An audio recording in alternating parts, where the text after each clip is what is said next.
Hello friends, मेरा नाम है जशान खान। तो चलिए फिर वीडियो को शुरू करते हैं। इस वीडियो में हम सर्वो मोटर्स को वॉइस कंट्रोल तरीके से चलाएंगे, मतलब अपनी आवाज़ से चलाएंगे, बगैर किसी बटन दबाए या किसी चीज़ की मदद से ही सीधा आप अपनी वॉइस से बोलिए और सर्वो मोटर्स ऑन हो जाएंगी। तो ये एक एप्लीकेशन है जिसका नाम है AMR वॉइस, या आप प्ले स्टोर से जाकर डाउनलोड कर सकते हो। उसके बाद देखिए अब हमें बोलना है। अब मैंने इसे कनेक्ट कर लिया है, अब इसमें हम बोलेंगे।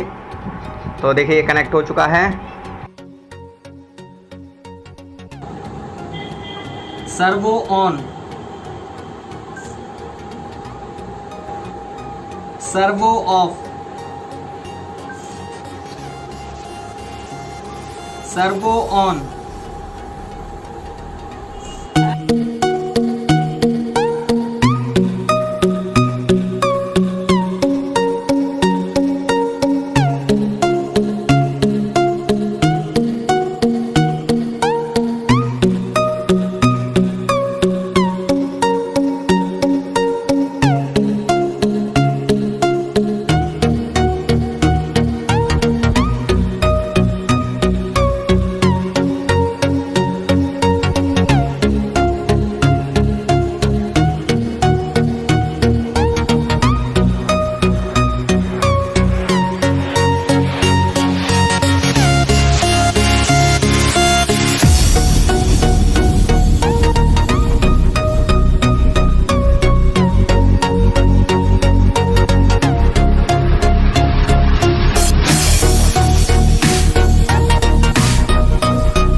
Servo on.